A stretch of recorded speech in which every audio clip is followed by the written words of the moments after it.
All right. So I'm going to introduce our next speaker, and is Jeff Lewis, who is a landscape artist based in Marin County. He and his partner Tung specialize in custom ultra high resolution images.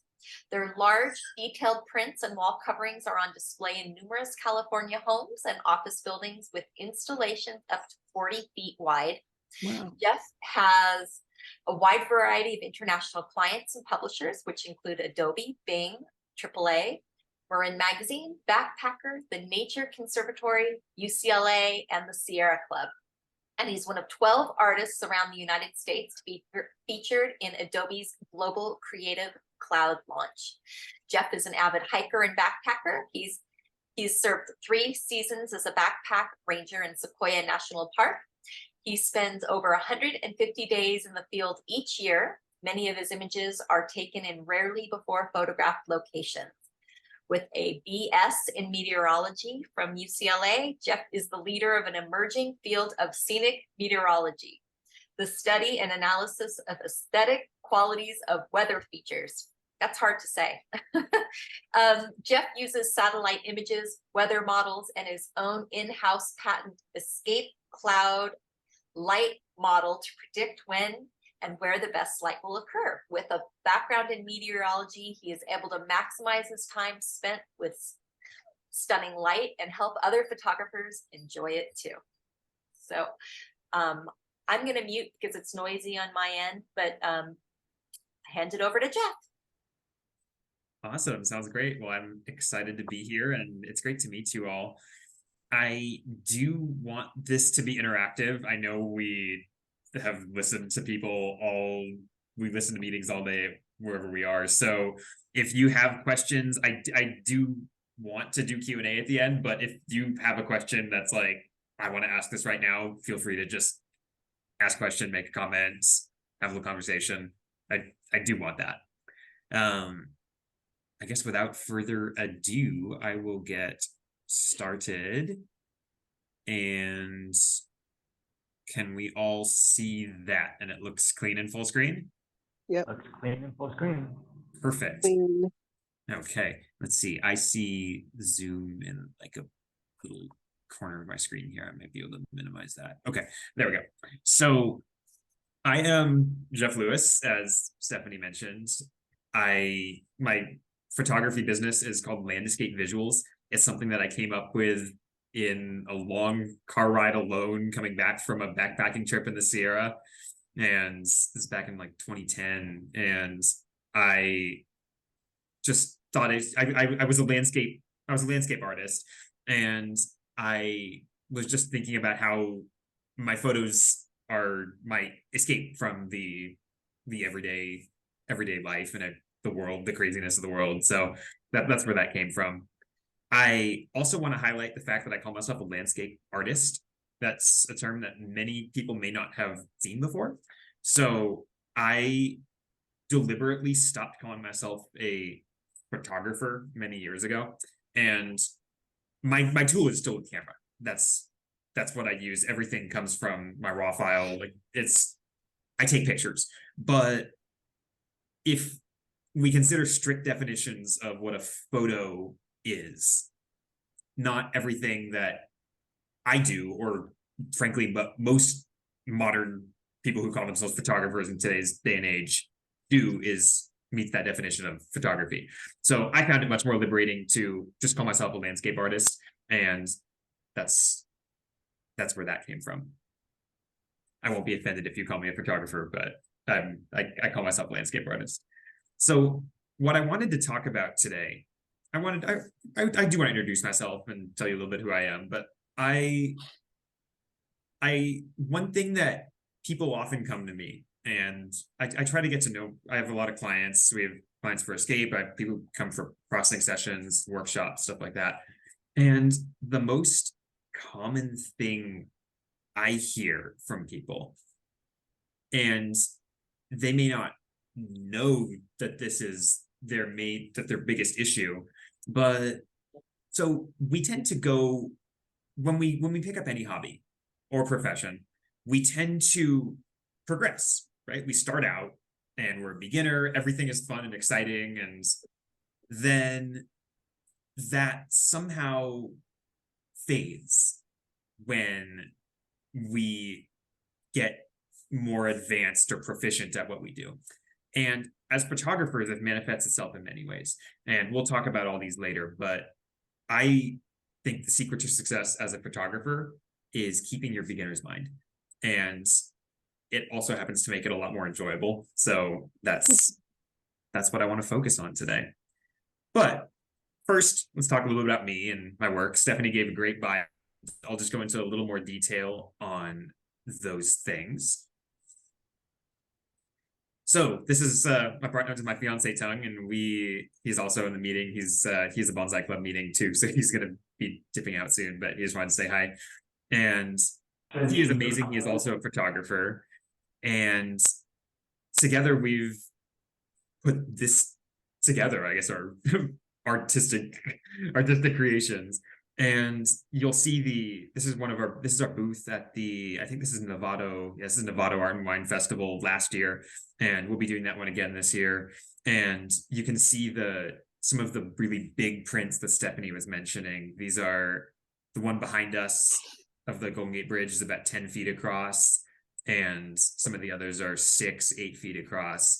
And if you go up to them, we dare people when they walk into our booth to come pixel peep, to look really closely, and the detail is just, it's incredible. You can see the fire lookout on top of Mount Tam in the distance of some of these pictures, and you can see actually the one on the Golden Gate Bridge, you can see a couple people standing in the Marin Headlands several miles away.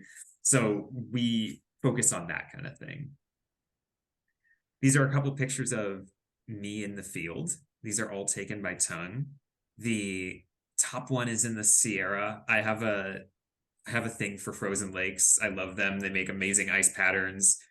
I follow some ice skating groups, and I don't ice skate on them too much myself, but I just go out and I find all the they report all the good ice, so I do that a lot. It's kind of fascinating because it's a really short window every year. Once the snow covers it, then it just gets covered in white. So you have a very short window when it freezes. The one on the right is on the Bay Area coast down in Half Moon Bay. The one down the bottom left is in Livermore, and the one in the bottom right is in Switzerland. And that was just on our trip last October. So I have two main passions that drive our two businesses, and they're both interconnected. So I've a huge passion, and my degree is in meteorology and weather forecasting. So I can tell you why it was clear today. I can tell you probably when the next rain is going to come, although you should never trust a meteorologist too much, but topic for another day. I love forecasting the weather. It was something where I didn't actually know that was going to be my focus until I took a couple classes in college, and it was very eye-opening because I would go into class for a day and you learn some things, and then you can just walk outside, or you can look out the window and you can tell yourself, oh, I know why that's happening. I know why the sky is blue. I know why sunsets are orange. I know why it's cloudy today. I know why the light was amazing this morning. And yeah, so that's my passion for weather. And my other big passion is hiking, backpacking, traveling, trekking, exploring. I'm on the road a lot, sometimes just out in Marin County. I love our backyard. I think it's the most beautiful place in the world, really, we can live in. And so I absolutely love hiking, backpacking. And when you travel to these places, so I'll travel, and I'll show you some photos later from, I went on a trip to the Yukon, and we were way out in the backcountry up there, and in northern Canada. And if I tell you that, you might ask me, well, how was the trip? And I can tell you, well, it was nice, right? But they say a picture is worth 1,000 words. If I show you what I saw, I experienced, it's much more powerful. So you can see how these passions kind of drive and fuel each other. When I go out and I see all these cool places, I get fascinated with the weather in them. That drives me to see other new places because, well, there are certain places that get certain kinds of weather and light. If you go, when I was up in the Yukon, we got to see the Northern Lights. You can't see that here except once in a century.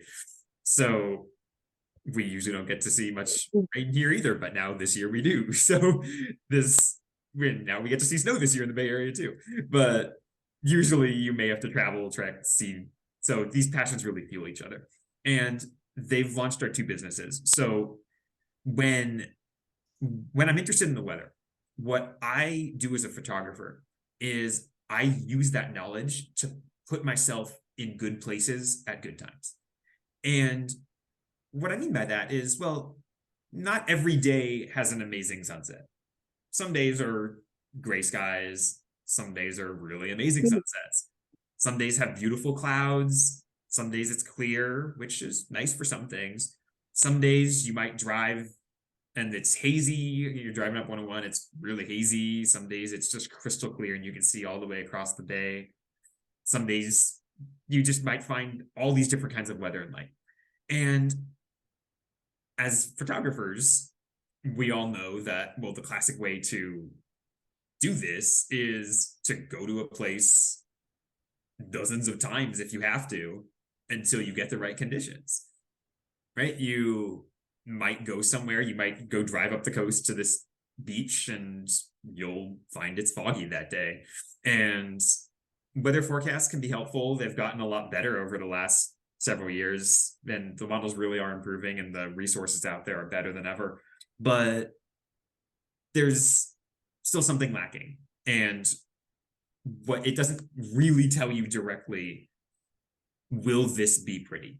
So that's what Escape is. We tell you when the light will be really nice. And we have, our clients are mainly around the Bay Area. We really try to get to know people and understand their photo styles and stuff like that. I'll talk more about Escape later. And we are, at its core, we forecast weather for other photographers, so that way we can help everybody be in the right place at the right time. My other business is Landscape Visuals. That, again, that's kind of where all my hiking and exploring leads. These are some places you might find my work. Stephanie did mention most of these already, but there's Backpacker Magazine. They did a great article. This is the top right one, is kind of fun. That was the Mill Valley Art Festival. Not the most flattering picture of me, but a reporter from NBC came in. He just had this little iPhone and a mic, and he was just asking me about my stuff, and he wasn't recording.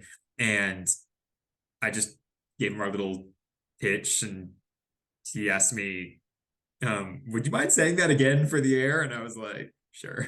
So that's where that segment came from.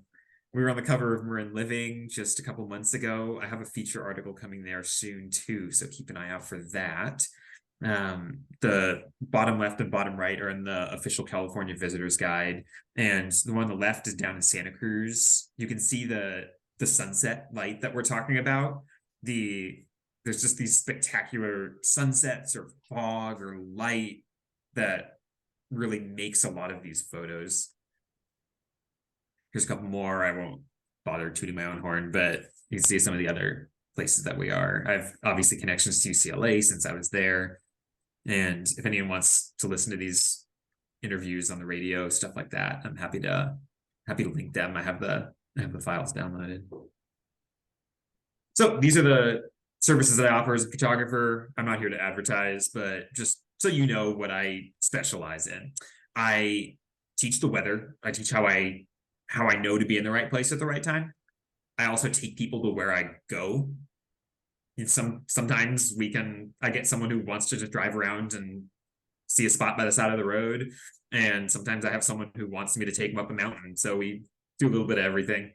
And I also teach how I process my photos. And that's something that I will probably focus on another day, because I was chatting with Stephanie and it seems like we're all kind of in different space. We're all in different spaces in our processing, but I use Lightroom and Photoshop. So if you use those programs, then let me know later, and I may try to put something together and for a future session. We also, so Tung and I we're kind of problem solvers, as you can see. We don't like to just accept that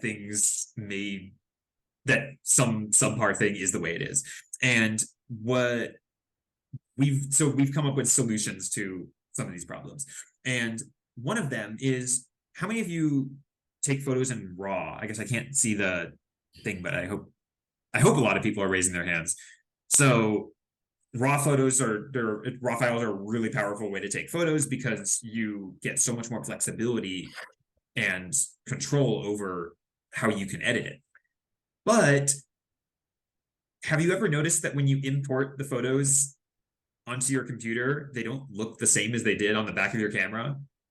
Well, there's a reason for that. It's that camera manufacturers keep these secret sauce for their back of the camera, and they don't want you to have that for whatever reason, even though you can have it in the JPEGs. So, well, we've come up with our own way to really just make you feel like you were there again, and that's our medium rare profile. So if you have Lightroom, it's a great thing, but we only have it for Sony cameras right now. We're going to work on other cameras. We have all these projects, and some of them get done faster than others. This is Escape. A little bit more on Escape. That's our weather service, community, and collective for photographers and artists. And the things we do with Escape, touched on this earlier, but we forecast the weather. Specifically, we focus on sunrises, sunsets, especially the colorful ones, like the one in that picture up top. We also do fog. Sometimes you wake up to amazing fog, especially here in Marin. You'll see it kind of rolling over the hills in the evening. It's just gorgeous, especially if you're in the right place. And we can forecast that. We also forecast, like, we try to do rainbows, any other interesting kind of light. So we do a patent on that. So that was one of our first projects together, and it's become our kind of core project. And we also have put on art shows. This one is in San Francisco. It's at a venue called Spark Arts. It's like an event space. We made metal prints. I know Stephanie has done a great show for this photo club here.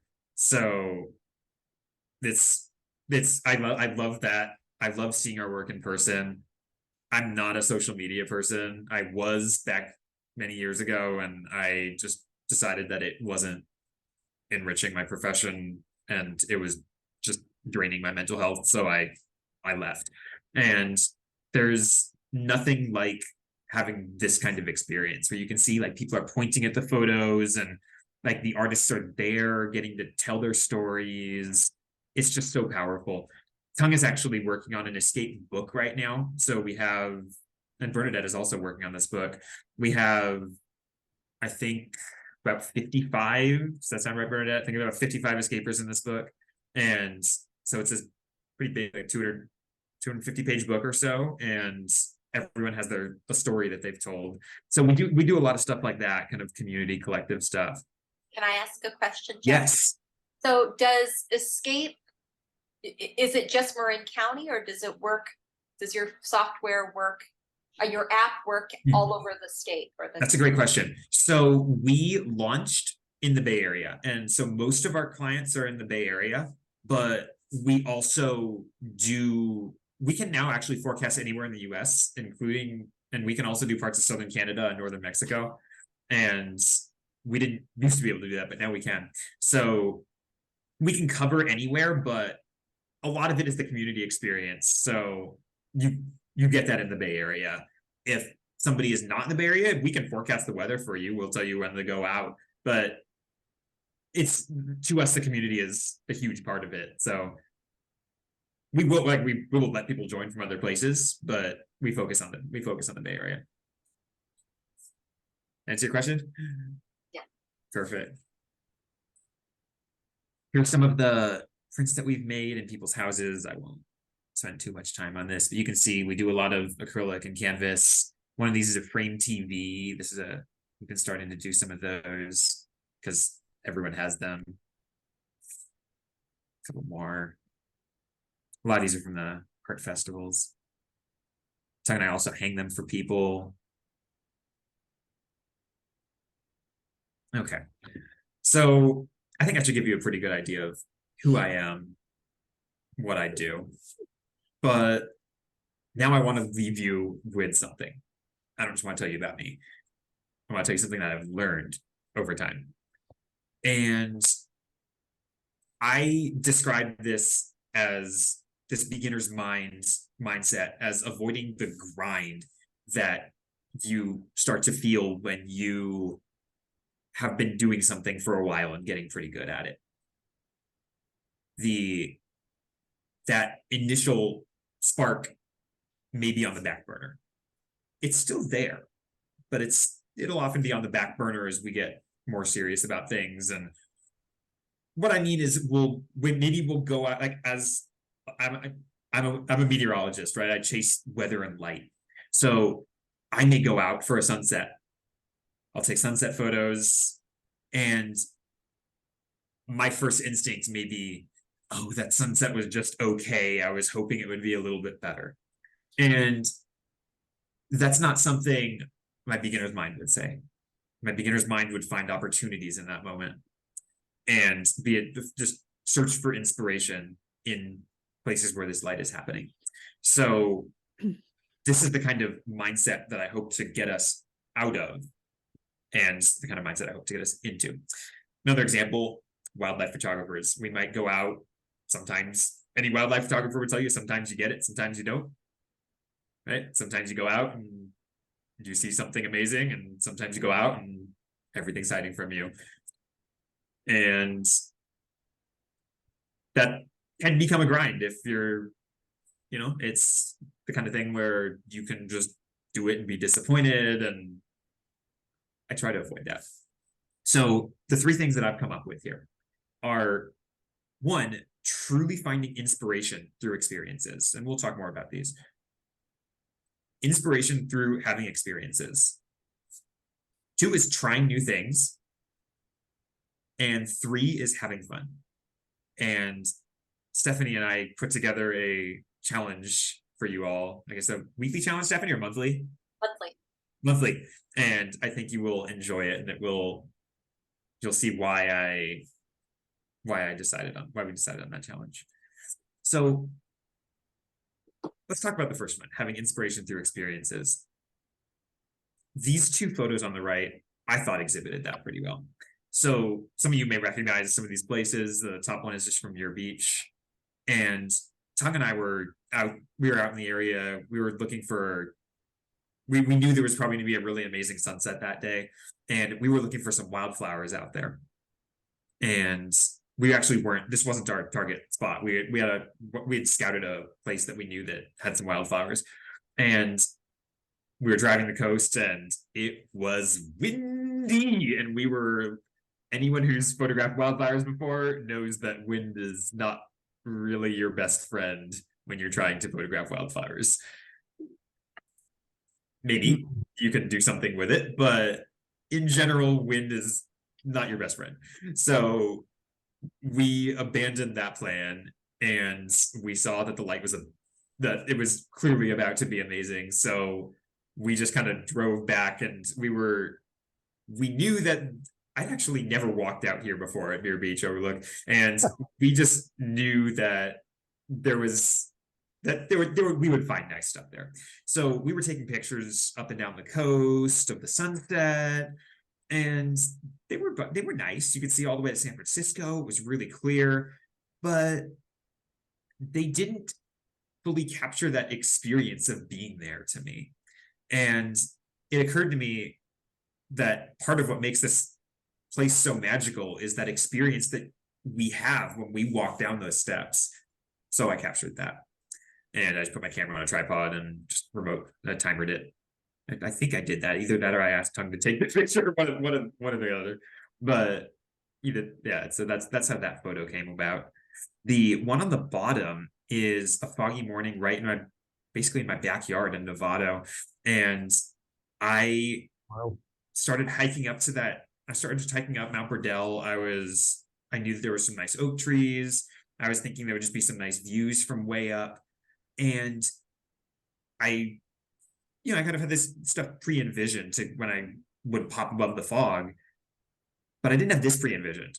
I was just walking up, and within 5 minutes of leaving the trailhead, I just see this seen a couple minutes before, but similar to this, and I just stopped walking. I'm like, I don't need my original plan. This is the experience that I'm having.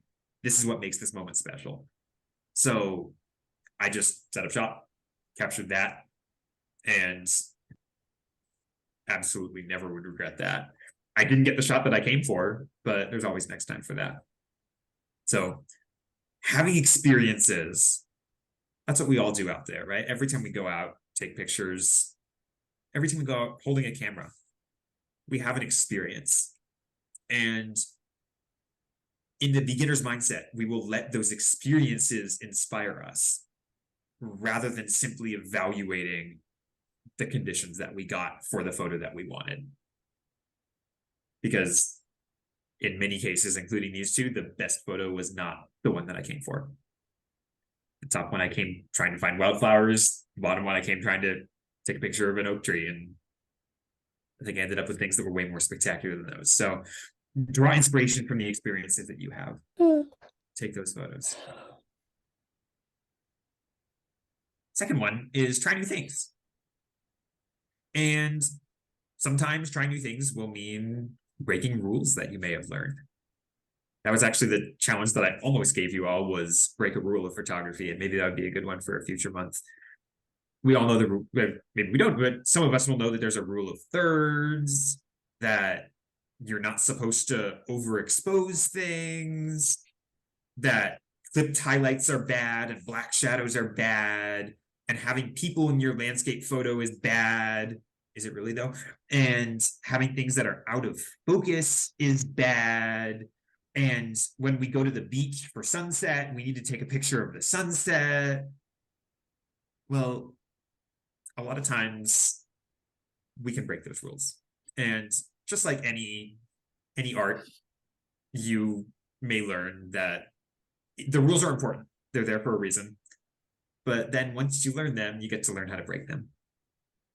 So that's my next piece of advice, is don't be afraid to break the rules. In the photo on top, this is an Emerald Lake in Canada, in Banff. I don't know if anyone has been there, but it's an amazing place. And I love the Canadian Rockies. They're absolutely spectacular if you ever get the chance. It's pretty easy to get to also. You can just fly straight into Calgary nonstop, and it's like an hour drive.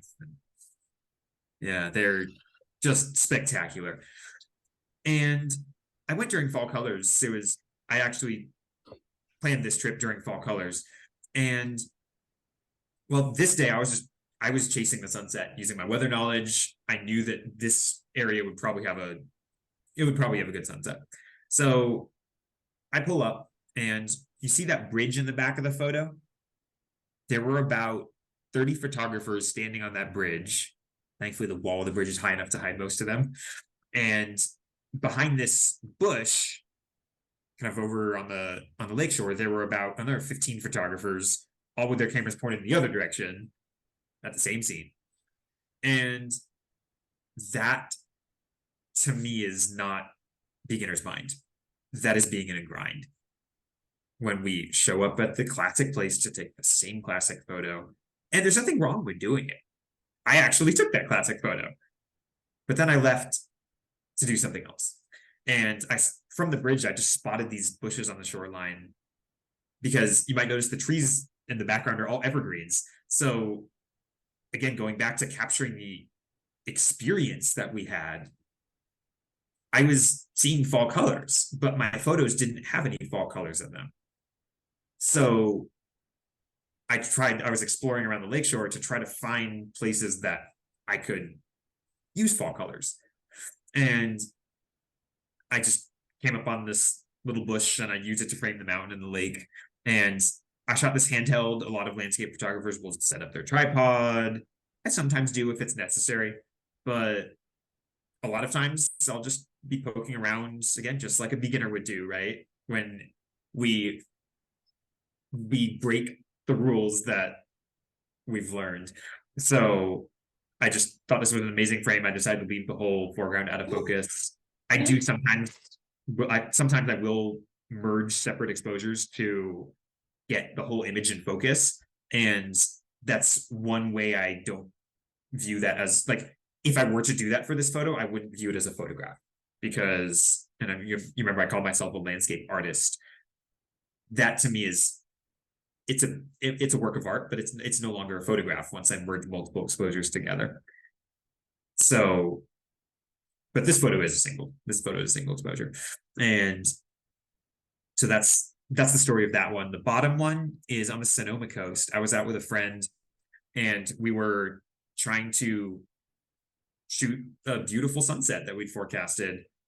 Well, we didn't check the wind forecast. And you may have remembered wind is a common theme on the coast here that maybe I should be learning this lesson. But yeah, we didn't check the wind forecast. We were like, it'd be fine. The storm just cleared out. Well, it had cleared out, but it was extremely windy. It was like blow you over windy, like you can't open the car door windy kind of thing. So we're just driving around and we're like, how are we going to get out of the car to even get on the beach and try to photograph this sunset that we came for? Well, we didn't have to because this one I actually took with my telephoto just out the car window. I just parked. I saw these waves crashing, and a lot of this spray is coming from wind. It's not just the waves were huge, but it was also from the wind. And again, using the experiences that we had, trying new things. This is a photo that I had never envisioned I would get from the Sonoma coast. It's actually, this waterfall it would last about 20 seconds after a big wave would crash, and there would be water for 20 seconds, then it would stop until the next big wave came. So I just caught this moment as the waves were crashing and really love that photo. So the third thing here is have fun out there. And everyone will tell you have fun, but it is the most important thing. And if I go on a sunset chase, if I try to go out and take sunset photos and the sunset isn't as amazing as I expected, or it is amazing, but there's not a cloud in the perfect place for the scene that I wanted to take a photo of, it may be tempting to just go back into our shell and we're not having fun, right? So have fun, play a little out there. This top one was totally unplanned. We were on Angel Island and we were hiking around the island. I was camping out there for a couple nights, and several deer come up over this hillside in the back here. And so they're pretty far away. I keep my distance from wildlife, just like most of us would. But I've never had a deer approach me. They usually they'll scatter, right? They're prey animals. They're scared of you. And well, these deer were not scared of us, and they just started coming down the trail straight at us. And at first I'm like, I don't know what to do. I think, what do you do if a deer walks down the trail at you? So, well, I just got the camera and had a little fun with it. So that's where that one came from. The one on the bottom was a trip up the Sonoma coast, and just gorgeous stretch of coastline. You may, if you look closely in this photo, do you see this area of fog here? So most of the coast was foggy that day. And well, we drove up. This was not our planned destination. We drove about another 15 miles. You mean the fog? Or what's that? So I drove about 15 miles north of this. with Tongue, and we were trying to get out of the fog, and we were like, we're falling into this trap again, right? Where we're not having fun. And we're like, oh my gosh, we just drove 2 hours. It's foggy. We can't, we're not gonna get any sunset pictures. What are we gonna do? Well, we just started driving home, and we're like, we'll see if we find anything. So if you've driven the Sonoma coast, you may know there's a stretch kind of similar to Big Sur, where the road goes about 800 1,000 feet up, and it just has these gorgeous views of the coast north of Jenner. And I'd almost never stopped to actually take a picture there, but we're just driving back, and I tell Tongue, let's stop the car here and let's just have some fun. And I just set up my tripod by the side of the road here, and you can see these cars coming, and it was kind of nice because this is one of those like 20-mile-an-hour turns, so they can't go too fast and run you over. And they would every car would like pop around the turn, and they're like, why is there a person by the side of the road? And then they, you wave at them and they get it. And it was a lot of fun. It was a great experience. And going back again to inspiration through experiences, this is that experience that we had of driving that road. Even though this wasn't my car, this is the experience that we had. So that's where the inspiration came from. And you may notice a common theme among all of these pictures, that none of them were exactly what I'd planned. However, I did plan some things about them. I knew to put myself in good places at good times, right? We knew in this one that the sunset was likely to be good. So we did know that there would be light in this area. We just didn't know exactly what composition we wanted. In this one, I knew that there would likely be a good sunset. I knew there were fall colors. That's why I took the trip. I didn't have this photo pre-envisioned. This one, we knew that there was going to be a sunset. This wasn't our planned destination. This one, I knew there was going to be fog, so I woke up that morning. I didn't plan that photo. So beginner's mind for me is about having fun, trying new things, and drawing inspiration from the experiences that we have. And you may find that your own work will surprise you. I never looked at myself as a wildlife photographer. Now I have this deer photo that's selling in our art shows. I never looked at myself as an urban or street photographer. Now I'm addicted to taking light trails photos on every road I can find. I see every curvy road and I'm like, this would be cool at night with light trails. So by the way, you get light trails from a long exposure. And even if you're taking pictures on your phone, now there are apps where you can get it to do a long exposure. And on iPhone, it's built in, but I think it doesn't work well for light trails, at least it didn't used to. But there are other apps, one called Slow Shutter, where it'll basically hack the iPhone camera, and I think Android, it might be built in. Someone can correct me if I'm wrong, but you can take longer exposures. And so even if you're taking pictures with your phone, you can do cool stuff like that. You can also blur the foreground on a phone camera, although sometimes not as well. And there is a reason for that I won't get into because it's a little technical, but you'll find you will get better background blur on a bigger sensor camera. So where does this leave us? Well, I plan, and you should too, but don't over plan. Leave some to serendipity, because you never know what you're going to find out there, and it might even be better than what you were looking for. These 3 shots on the bottom, none of them were planned. The one on the left is out in Utah. It was on a long hike we did up one of the big mountains above Salt Lake City. And we knew that there were mountain goats up there, so we just brought a telephoto lens just in case we had an encounter. We didn't expect this. We were just eating lunch here by the lake, and this, I guess, it's a herd. They just started approaching us, and they actually like walked right by us, and we kind of were like, all right, we'll give you guys some space. But they just walked right across this, they walked right by our lunch spot, and I had to take this photo.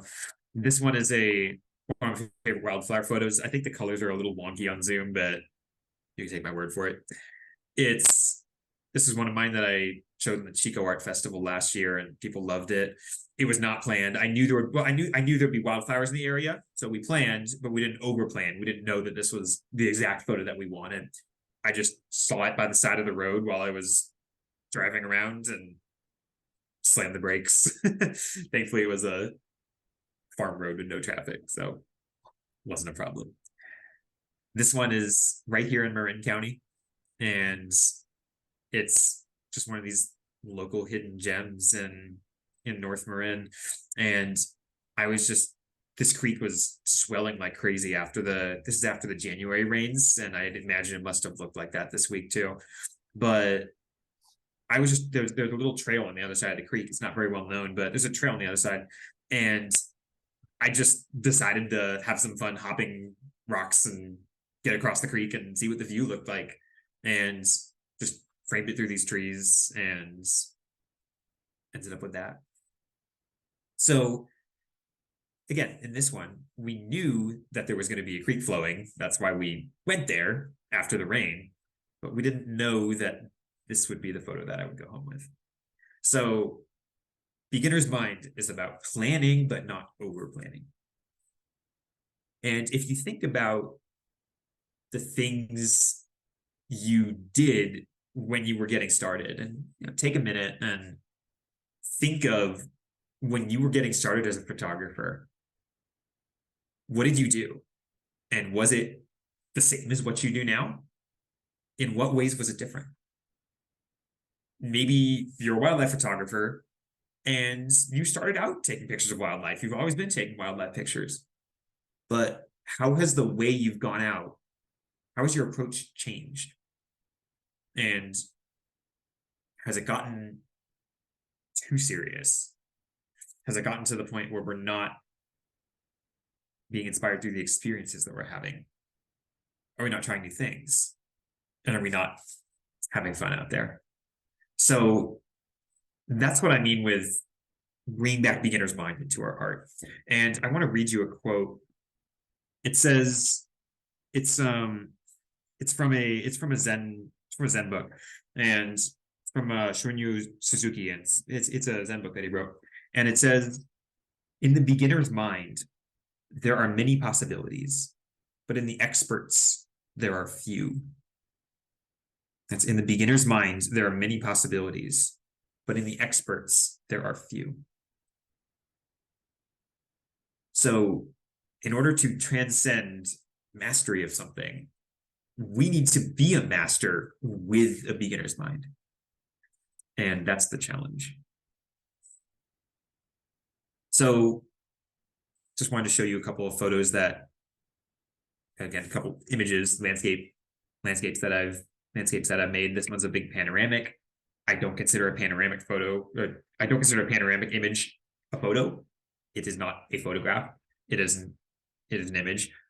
So this is the one that is in our booth.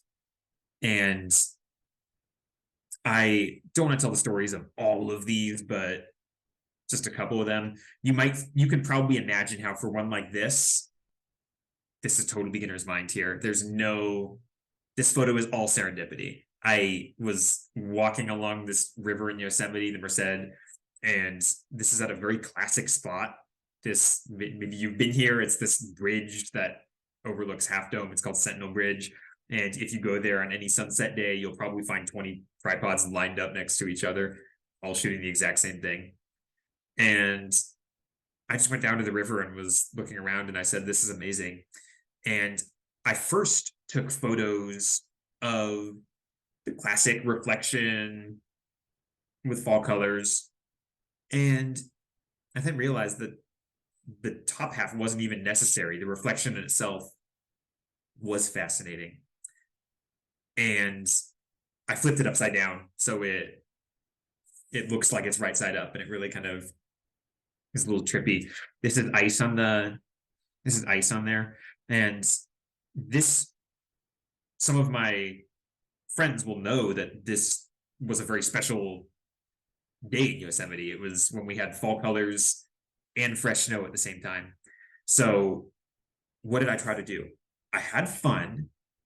I broke rules. I flipped an image upside down. Things aren't in focus. I didn't include the sky in my landscape. I broke so many rules here. And I captured the experience that I had. I captured fall colors. I captured fresh snow. I captured ice on the river. It has a little bit of everything that made that experience what it was. So that's why that photo means a lot to me. This one is in Switzerland, and it's one of my favorites from the trip. You might see a pattern here. I did not and could not have planned this. In fact, I decided after this, literally 5 minutes later, that I wanted to come back, and we had just moved on to another spot. And I came back here to try to replicate this and set up the tripod. And this shadow wasn't the same. It had changed. The chair was like touching the shadow. It was just it was different lighting. And we just, that photo, I was like, that's it. That's the photo. So this one, you can see that's the Matterhorn out there. We're looking through a window in a kind of a bistro area.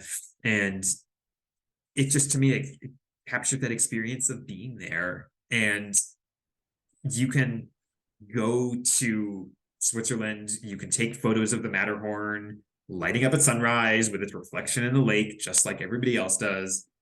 And we did that for one day. But those photos, they're nice. Was that two different exposures, one for the room and one for the outside? It was not. When I process it, I do have to brighten up the foreground a little bit, and I darken down the outside, but it is a single exposure. And actually, the reason I came back 5 minutes later was I was going to take different focus points. I was going to make sure there was a photo focused here and one focused here and one focused here, so I could, do my thing with big prints. And the light was changed, so this is the photo. It was a good question, by the way. Thanks. Yeah. This one's out in Canada. You can see Mount Assiniboine here. This is one of my first photos of Yosemite that I really loved. It's called Snow Globe. This is back in 2012, 2013. And it was really one of the first big snowstorms I'd seen in Yosemite. We were getting snowed on. We woke up at 6 a.m. We went for sunrise. We were hoping for light, and we actually got it. I did take a photo half an hour later that had an amazing sunrise in it. But this is the photo that I have printed in my house, because this, to me, again, beginner's mind, it captures the experience that we had. And how did I make it? How did I capture the snow? If you're a portrait photographer like Stephanie, you may sense that the snow is lit in some way, right? There's something lighting it. So I just brought a flash and I lit up the snow with a flash. I've also had success doing similar things in snow and rain by using my car headlights and other cars' headlights, bus headlights, anything you can use to light things up will really help. So I'm sorry, you didn't change the white balance. You liked the blue haze from it was kind of blue. It was before sunrise. Okay. Yeah, good question. I think I did actually try this in black and white, and it does look pretty cool that way too. But I like my winter scenes to have a little bit of blue in them, and I think the colors you're seeing on Zoom might not be perfectly accurate. It's actually a little slight bit bluer than my screen is right now, but it's not crazy blue. I'm seeing it more greenish teal, but it's probably because I pasted it in. But this was just one of the ways that I broke a couple rules and captured an experience out there. Capturing an experience out in Norway is on the coast. Again, capturing an experience, right? When I'm out here, I might ask myself, questions like, how does this make me feel? What's happening? And some days you're on the coast and it's maybe you go to the beach and well, I'll just ask you if picture yourself on the beach taking sunset photos. Close your eyes and picture yourself on the beach taking sunset photos. I imagine that not all of you had the same thing in mind. Some of you may have thought of something like this photo with big waves crashing and water moving all over us and a dramatic sunset. Some of us might have thought of being in a place like Hawaii on a beautiful, peaceful tropical beach. That is not what this is. So when we're in a place having an experience, we ask ourselves, how can I best bring this experience back? And if I was on a beach, if I'm on a beach in Hawaii and I'm looking to bring the peaceful vacation feel, I'm not going to photograph it like this. I'm not going to be waiting for the biggest wave to crash, and I'm not going to try to make it feel like water is rushing into your face, and I'm not going to be looking for extremely dramatic light, because that's not what that experience was about. That's not what made it special. Can I ask a question? Yes. Okay, I am not a landscape photographer. I love trying. Yeah. And I love hiking, but I am not a landscape photographer. But it looks like your camera's so close to the water. How close were you? That's a good question. Probably, I think probably about a foot off the water. It was close enough that I had to kind of pull it up after each wave.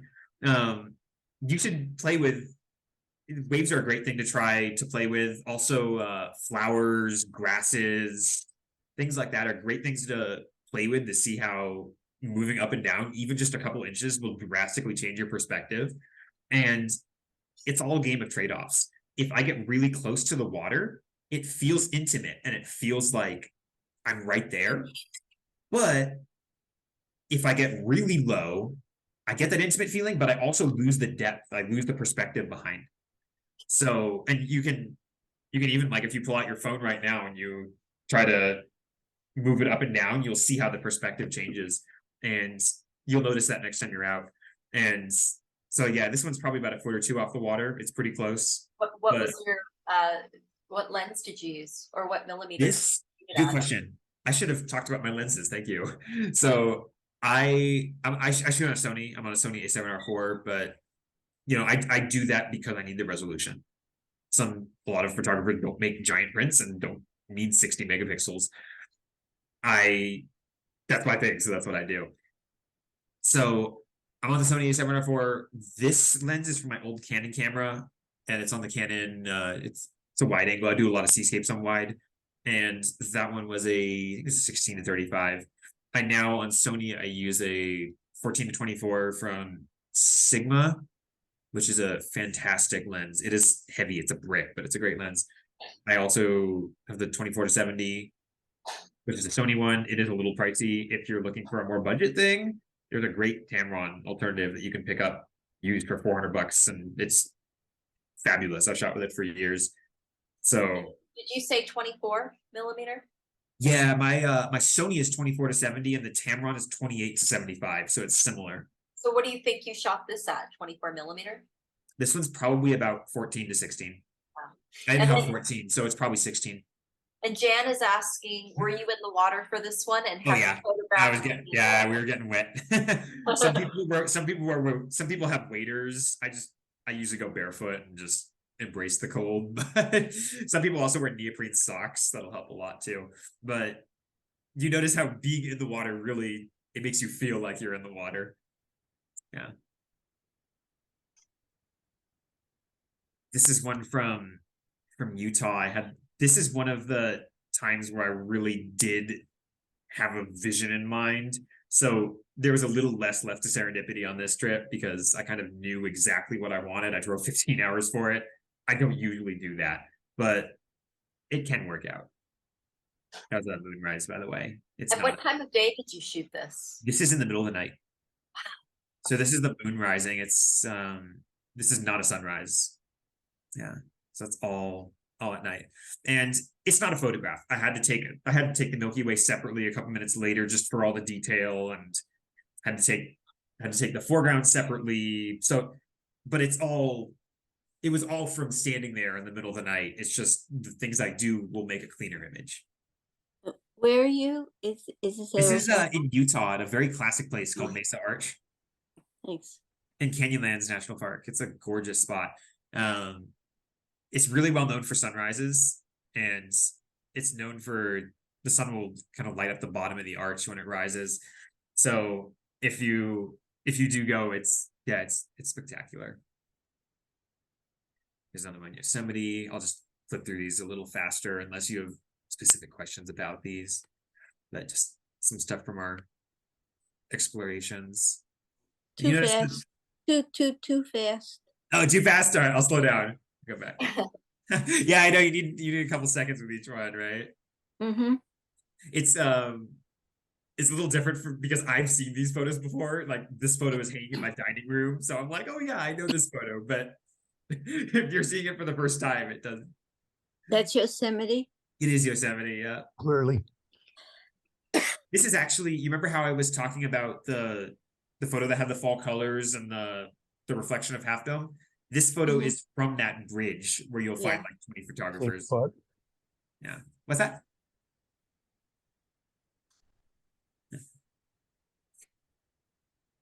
This is out in the hills of the South and East Bay. They just get You mentioned the tripod. You almost always use it, even if it's daylight. That's a great question. I personally, with a beginner's mindset, I view a tripod as something that limits me. It puts me in one space. Like it's a tool, but it kind of locks me down into one space. It makes me lazy and not want to move around and not try new things. So whenever I can get the photo without a tripod, I do that. But in cases like this, where I took different focus points to make sure that the whole image is sharp, that is much easier. That's much better done with a tripod. If you're bracketing, some people, if this is all gibberish, don't worry. But little photo geek talk. If you bracket stuff like that, it's much better on a tripod. But it's just one of those things where if you don't need a tripod, there are times when it's like my shutter speed's fast enough, don't need it. It would just slow you down. So use it when it's necessary. I share your thoughts on that, Jeff. That's you feel the same way I do about tripods. Yeah, I appreciate you. There are shots that you cannot get without a tripod, and there are also opportunities where a tripod will bog you down. Use them when you have to. Yeah, they're heavy too. You know, they're hard to carry around. Great shots. Thank you. This one is out in Half Moon Bay. Did you enhance the colors? That's a great question. So I didn't want to talk too much about processing on this specific session because it's totally a topic for another day. But the short answer is yes and no. If you were here standing on this beach, you would have felt something pretty similar to this. It was very intense and dramatic. However, I will sometimes like combine moments. Maybe this wave happened 30 seconds before this crash happened. Maybe this rainbow was, a teeny bit off to the right.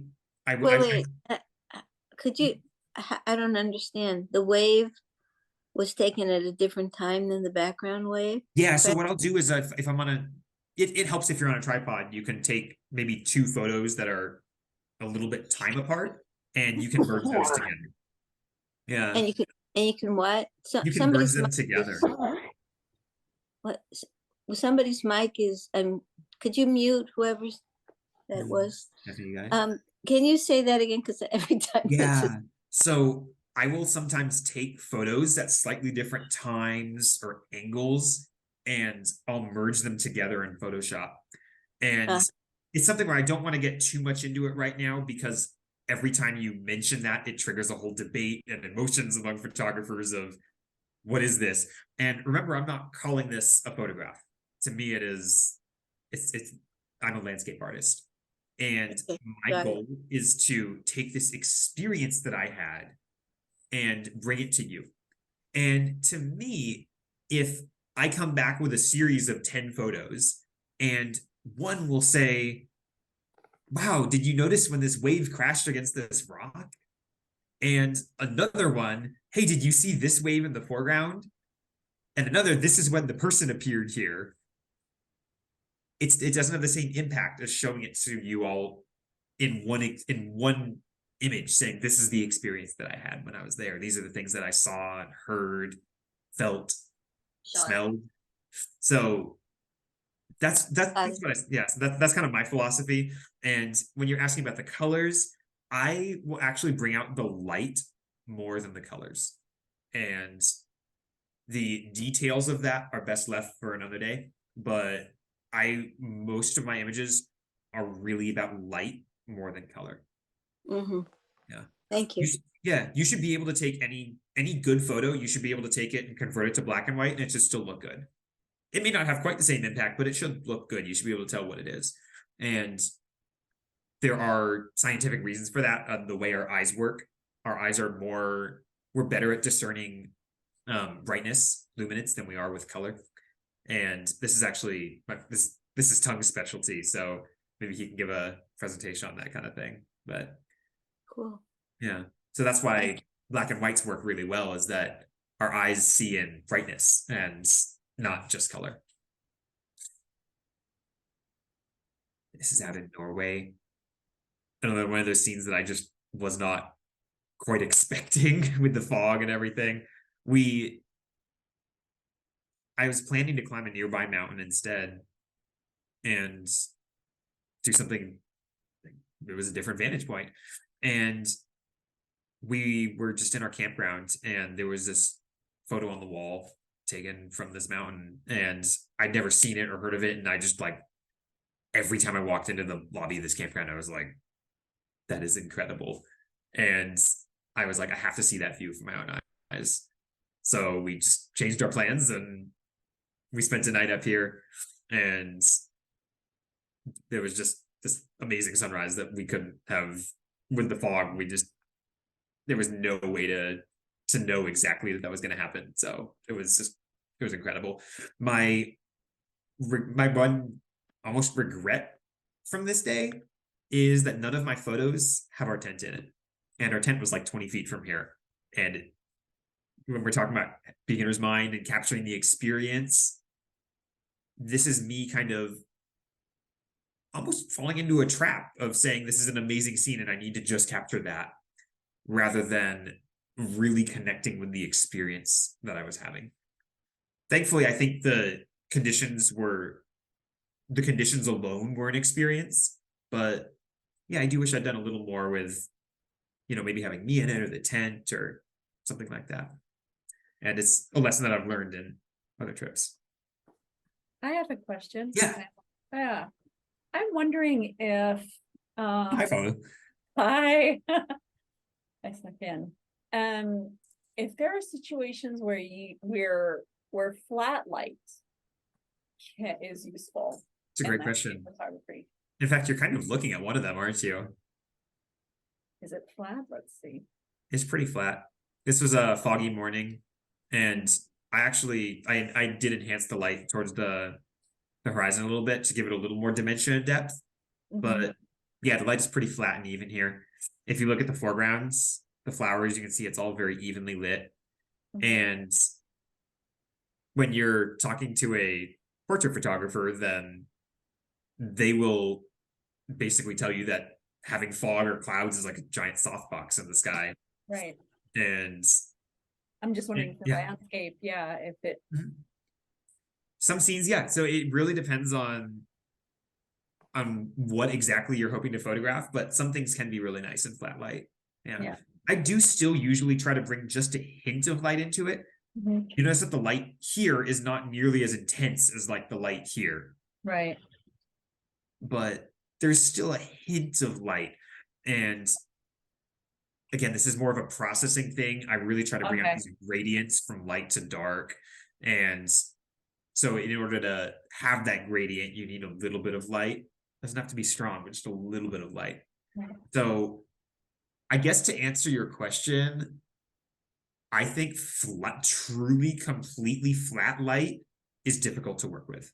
Mhm. And you may find this even if you're shooting, say, a spectacular sunset and the sun is behind you. So if you can picture yourself watching a sunset and then Mhm. turning around, you might also get cool colors in the other direction. There might be nice light as the last light hits a mountain or a building or something. But the light is very even and flat. Mhm. And this is a common problem when people shoot the full moon, because the full moon is always directly opposite the sun. And when it rises or sets. And when you take that photo, the light will be very flat in the raw file because you're opposite the sun, right? Everything is completely evenly lit. So flat light can happen when there is light as well. It's even light. Got it. Thanks. Yeah. This is another one in Yosemite. These moments will last 30 seconds, and if you're there, you can take the photo. But it's one of those things where if I had planned to shoot sunset this day, that wasn't the photo op.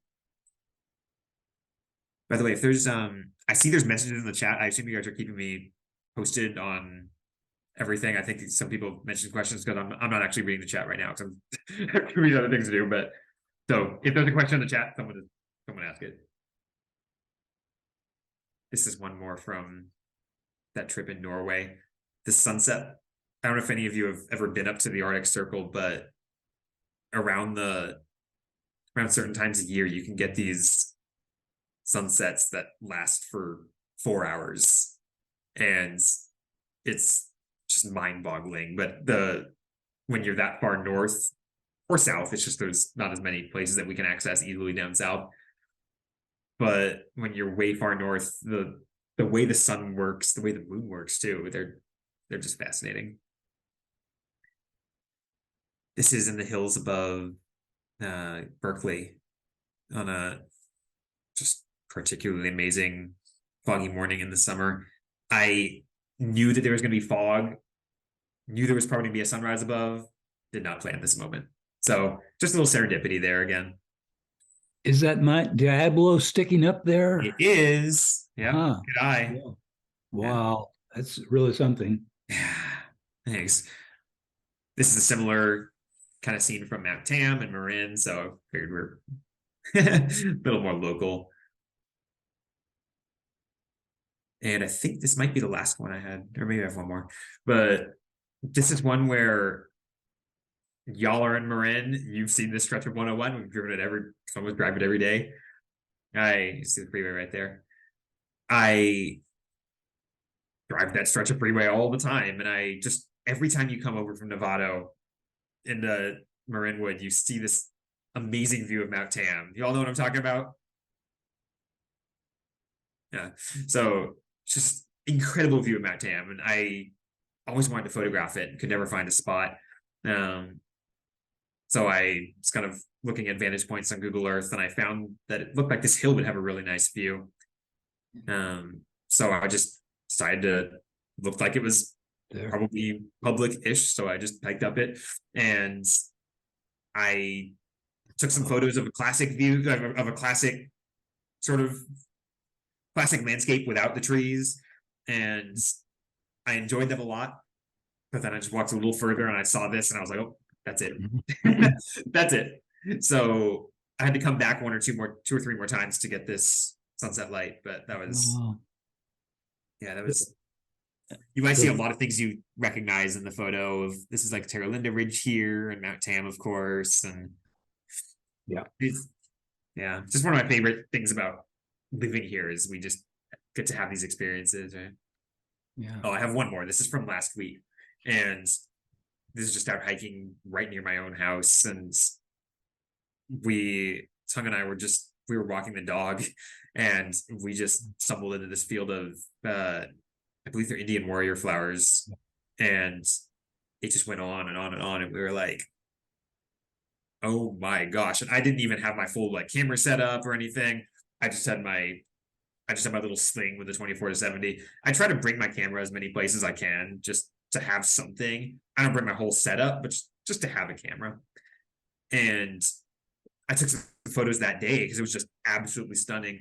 And it was so close to home. I just came back a couple more times. And this is one of those things where when I was here, I noticed that the light disappears. You might see there's a mountain behind. So the light disappeared behind the mountain about an hour before sunset. And I tried coming back for sunset because I'm like, cool, most flowers, you would come back at sunset and take photos. Well, the problem is the sun was gone and the scene was just so dark. It actually, there was a colorful sky one of these nights, but I didn't like the photos. So I realized it needs light. And again, this is interpreting the experiences that we have, right? So I knew the actual photo op was about an hour before sunset, not at sunset. So just came back about an hour before sunset and found this, and this will definitely be in our shows this summer. Did you Yes. take one? Did you take one without the sun coming? I actually did, and I could not decide between them. I don't have it on here, but I do Oh, have too it bad. without the sun. Yeah, it's because the eye does, and it's a great observation. Your eye will go to the brightest thing in the photo. So Well, I think it maybe because it for me it washes out a little bit, and I would love to see it without the light coming through. yeah, that's really good feedback. I've actually asked a couple people, I've shown them both photos, and the majority of people have voted for the sun, but somebody else did vote for no sun as well. It was important to, even though I didn't have the sun directly in it, that the light was still in the scene. And if I just get 2 inches higher, that sun disappears behind the tree. So Yeah. yeah, That would be interesting to see. yeah. So I do have Okay. that one. Unfortunately, Yeah. I would have to show it to you off my phone on a Zoom camera. So All right, when you come back to do another one. sure. Love to. Your shots are beautiful. Thank you. So, just to recap, when we're talking about beginner's minds, I know I've said this before. I want to say it again because it's something that so many of us, it goes against everything that we think we know. We think we've gotten really good at something, and we have. We get serious about it. It changes the way our brain works. So how do we avoid that grind and that hit of doing the same thing? We have inspiration. We draw inspiration from the experiences that we have, not just the photos that we came for, but what opportunities are presented to us. We try new things, sometimes involving breaking rules, not necessarily breaking laws, but breaking photo rules. And we have fun out there. So that is what I wanted to leave you with. I also, let's see, that's me. And Stephanie said we could, if I kind of wrapped up, we could share some stories, but I don't know how much time we have. How are we looking, Stephanie?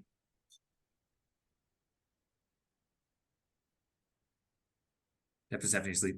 Typically we stop at 8:30.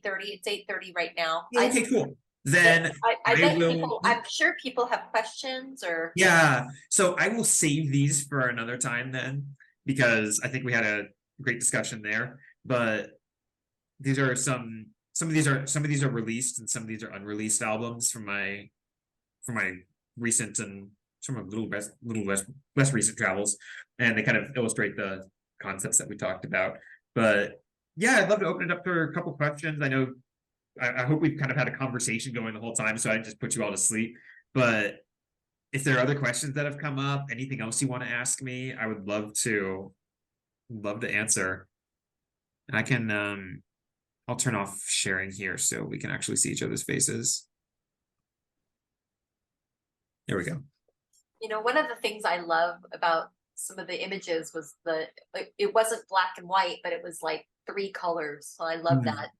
Yeah, kind of like it's almost monochrome, but just the chrome is not grayscale. Yeah, I like that. Like almost blue and white, or Yeah, like snow globe. Yeah, love Yeah. that. Yeah. And that's another, remember that when I kind of touched on, someone asked that question about the colors in that photo, and I was talking about how, well, black and white, any image should look good in grayscale, like black and white, because of the way our eyes work in terms of luminance versus color, and brightness or luminance is more powerful than color for us. So you can apply that to black and white. You can also apply it to any other color tint. Yeah. Any other questions? Anything you want to see or hear? We lost Tom. Yeah, Tongue's at his Bonsai Club meeting, so he had to go once that meeting started. So do you do a lot of black and whites as well? I do a couple. I do like to use color, and I think this may be a lot from the things that I look for. Right, I'm at a wildflower field. It's colorful, and you can take black and white photos of wildflowers, but a lot of times the color is really part of what makes it a spectacular scene. So I may be looking at dramatic golden sunset light, pink skies, green hills, blue skies. The color is important to me. It's often an integral part of the image. So I don't find myself drawn to black and white in my own work as much, but a lot of people use it really well. Yeah. So I don't find myself doing it as much, but that's not to say you might see a black and white album from me in the future. Who knows? Well, you know, I think in nature it's probably better for you, you know, to do that. I don't usually do nature, so for me, I like the shadow and the form and the contrast. And when you say that, that's great, because maybe you will be the one who goes and takes that approach into nature, right? You'll find these shadows and forms, and you'll focus on those. Or not. But you can see, not every landscape photo, not every good landscape photo will look like the ones I just showed you. Well, they're gorgeous. Your work. I appreciate that, but that's not the only gorgeous landscape photos. There's a couple of my friends in this group, like Falu, Bernadette, and Zitong, they all have great landscape portfolios as well, and they're very different from mine. They're drawn in different subjects. They photograph them in different ways in different areas, and that's just the beauty of it all. Do you find when you do those, you said a lot of the times people show up. Okay, let me start over. You said with your app that it's a community thing. So I'm assuming what you meant was that a lot of people would show up at the same location, right? Sometimes, yeah. So is it interesting to see that every image from a different photographer is different? It really is. In fact, we've done that a couple times. We've had like where we said from this sunset, see, like we had everybody post on a certain day together, and you see everyone's different takes on the sunset, and it's really cool. You'll see some photos. Some people will take a photo of the sunset. Some people went to the beach, and some people took it over the San Francisco skyline, and some people were in the hills, and some people flew a drone, and some people took an abstract photo of the clouds and didn't do anything with a foreground at all. Some people took a photo of someone else watching the sunset. That's an experience, right? So there's so many, it was so diverse. It's really cool to see that. And even when you have all of us, there's been a couple times when there were like 20 of us that met up at Red Over Rodeo Beach like 2 years ago. And when we did that, there were probably 10 or 15 of those photos look pretty similar, like subtly different, but similar, like, water motion, sunset, and sea stacks. And then there were a handful that were different. And interestingly, again, this kind of goes with our beginner's mind thing, and beginner's mind one of the byproducts of it is unique images. You don't get photos that look like everybody else when you're connecting with yourself. And they're more memorable. The photos that when we had 20 people there, the 15 photos that all look similar, they're forgettable. I could show you one, you wouldn't know whose it was. But when you see the one that someone did something different, they put themselves out there, they wanted to tell a story. Those are the powerful ones to me. Those are the ones I remember. Mhm. Good question. I have a comment. Yeah. You know, the Norwegian one that you said you kind of regretted not having a tent or something in. I think that would have gotten in the way for me. Think you would have gotten in the way? I think it depends on how you do it. I think I showed another one. I kind of flipped through it fast, so you might have missed it, but it had like, it also had mountains and a sunrise, and it had me in it.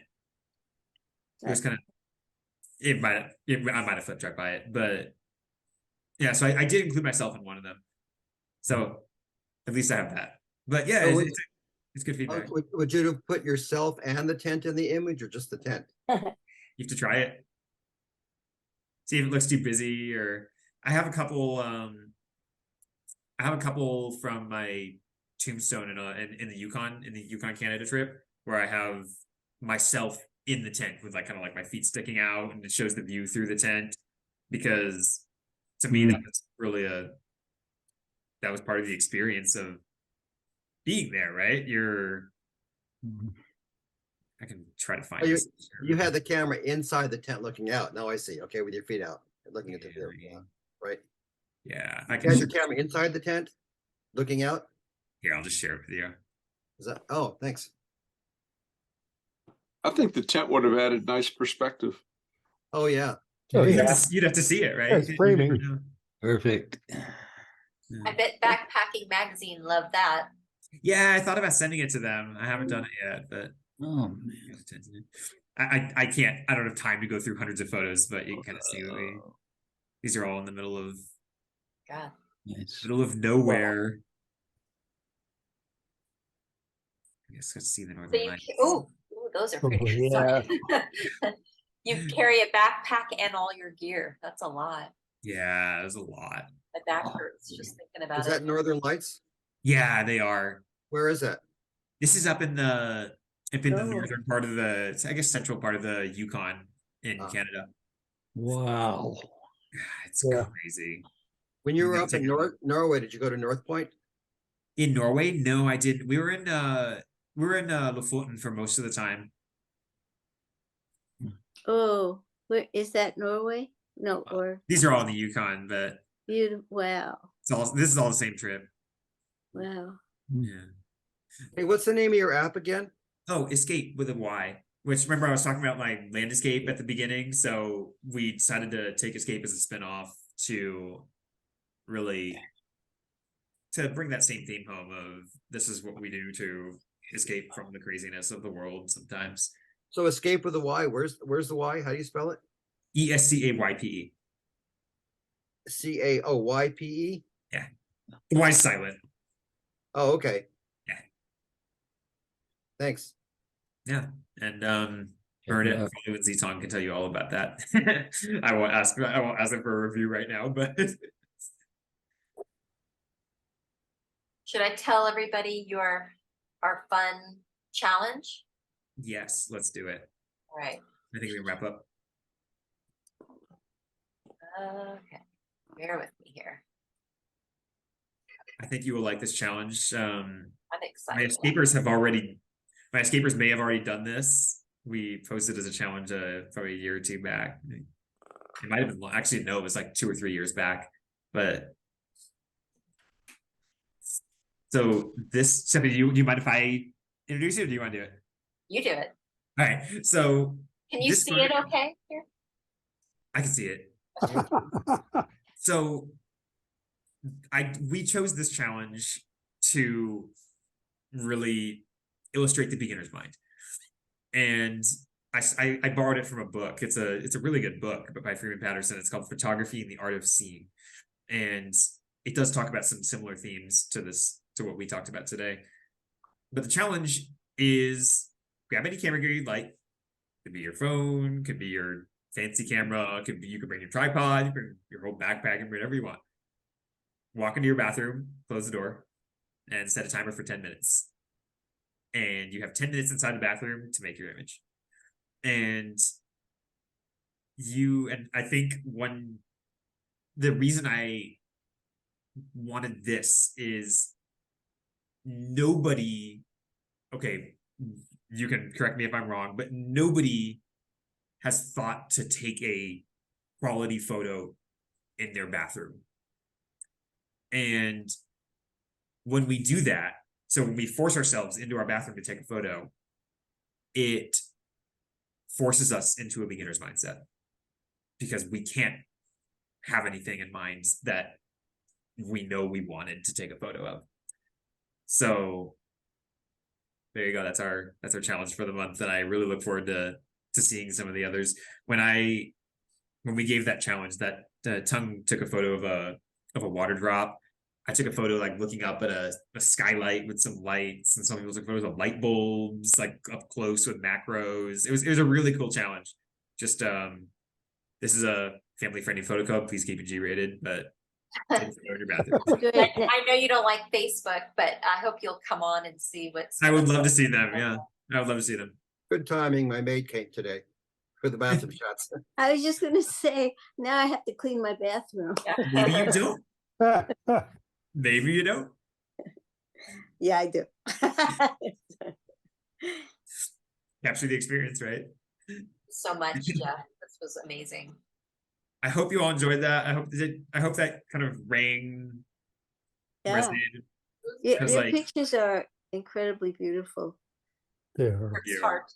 You work hard to get your photos. I mean, you don't just drive up and snap from the parking lot like you. Occasionally I do. You work. But you're right on the whole, yeah.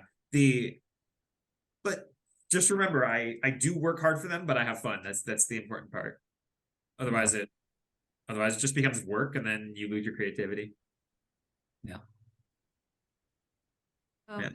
Well, I really enjoyed those, and I know getting up early for the sunrise is a bit of a challenge sometimes. It's cold out there, but It can be. We got view of the 101, from that perspective. I've always thought of wanting to do that, but you actually did it. So congratulations. Thank you. That one's going to be in Marin Living magazine next month, I think. Oh, great. Yeah, it should be. Yeah. Can I just digress for 2 seconds? Donald, did you get everybody's name and where they're from? I think I got a handle on it. Yeah. We had a few people show up a little bit late, and I don't know if we got. Yeah, I have a few names here I'm not sure of, but I'll work it out. Okay, we can always ask Jeff too. Yeah, we had about 23 at one point. I know my 3 friends We here. lost the East Coast people because they were. Yeah, we're down to 20 now, but I think we had a pretty good turnout. Yeah, we did, And I really- they were just tired. Can I ask anybody who had the extra tickets for Pier 24, and could I get it 2 of them? Are they still here? Oh, we lost Marty. Is Marty here? Marty. Because I went online to get it. I They're am sold out still- that day. Yeah, I'm still on. What I don't know is, who has signed up and who hasn't. So, but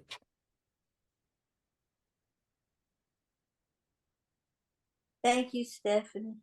Yeah, thanks Stephanie for putting this You're welcome. together. That was I great. see. And for the people, for my friends here, make sure to check out Stephanie's. Why don't you put your link in the Sure.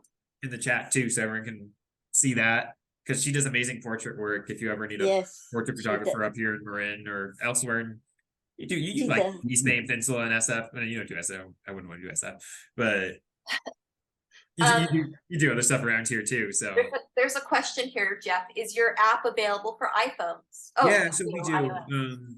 It's a web app, so it's technically a website, but you can set it. I'm on iOS, so you can set it to like an icon on your home screen and everything. Yeah. So yeah, we do support iOS. Yeah, definitely check out Stephanie's stuff if you haven't already. She does great stuff, and it's Yeah. totally different from what I do. She does all the stuff that I can't do. Well, she does it as well as you in her genre. Absolutely. Maybe better. Great art, Jeff. Yeah. That's great. I'm glad you all enjoyed. I don't want to keep us. I don't want to keep us. So I guess Stephanie, how do you usually wrap up? Or Yeah, we'll wrap Let's up. make it I wrap just it up. want to say thank you, Jeff.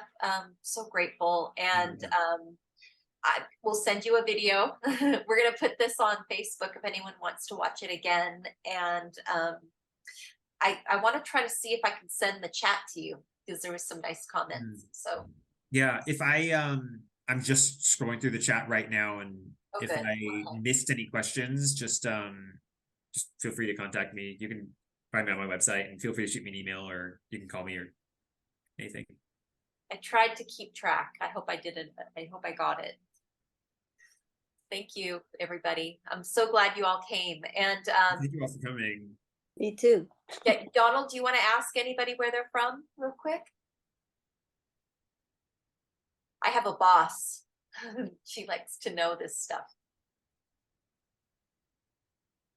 Oh, right, so the artist in residence. Because they want to know that Right. I'm doing my job. Actually, you didn't ask me, and I'm from San Rafael, Marianne Owens. Okay. I There's was one muted chat there. too. How about Cool. is it Zitang? Zitong. He's in Sunnyvale. Sunnyvale. Yeah. Sunnyvale? All right. How about Susan? Where are you from? I'm from Massachusetts, but I'm in Fairfax now. Oh, That's cool. Susan Loring, Yeah. Fairfax. Okay, thank you. How did you hear about the club, Susan? I came to your opening of the show recently, but I also met Sean years ago. He did work here, and then he told me about Oh, my Sean. you, Sean. Yeah. My Sean. And I And was Marty. and Marty, yeah, has told me And, about it too. I think Falu had to drop off. She wasn't feeling great, but she But was this from was a really Pacific- wonderful. Thank you. It was Of I was course. on my phone at the beginning, so I really couldn't see some of the images. So I look forward to looking at it again when it's so thanks for recording, Stephanie. Of course. Alan, where's Uh, Alan from? Yeah. Anyone Ellen? know I'm Alan? getting off mute here. I live in Fairfax. Well, I Okay. don't live in Fairfax. I live near Fairfax. I'm in Lagunitas. Oh, good. Okay, well, we'll put Lagunitas. I like Lagunitas. Yeah, I joined the club a few months ago, but somehow the meetings don't always correspond with my schedule. But I'm glad I was able to make this one. It was really great. Great. Glad to have you. Thank you. And I think I got everybody. And I know most of these from last time. So, yep.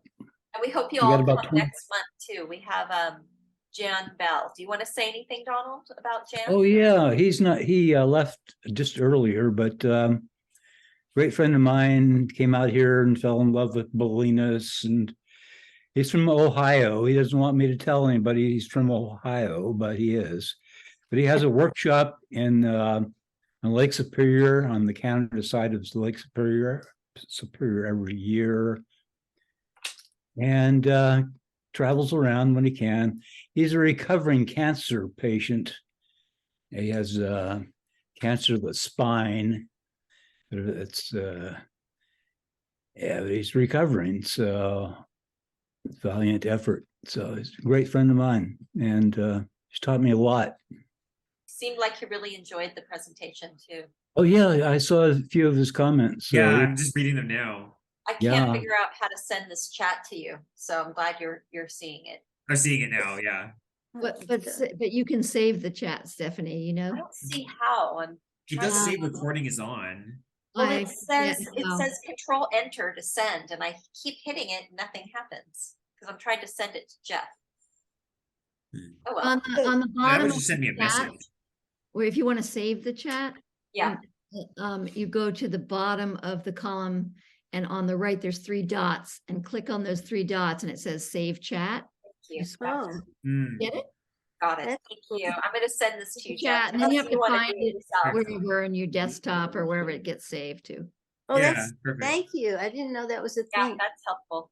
Yeah. Are we on the 13th or the 10th or the 20th of April? I'm going to share the next month's with you right now in the chat. You can download it. So let's see here. 222 chat. I don't have dots. Okay, I just sent it. It'll be up in a second. It's loading. You know what? I sent a PSD file. I don't think that's gonna open. Hang on, let's do that again. All right, one more time. There we go. Yeah, as you shared it. Where I It's in the can't chat. see. Could you? I can't see. I'm on an iPad. It's really Oh, small. here, I'll send it to you right now Okay. via email. Okay, great. And I'll Thank put you. it on Facebook as well. Are you on Facebook, Mallory? Yeah, we're friends. Or on the photo place Oh, Facebook. you know what? I'll just put it on Facebook right now. And then Okay. probably tomorrow the recording will be done. Hey, Cool. Jeff, do you have a website? Yeah, landscapevisuals.com. Landscape Visuals. Okay, thanks. Yeah. All right, everybody. All right. Okay, thank you, It was great Stephanie. to meet you Thanks, all. Jeff. Thank Yeah, I you. hope our Thanks so much, paths will Jeff. cross. Have And fun on if- the slopes tomorrow. Will do. And if any of you have further questions or just want to chat, happy to.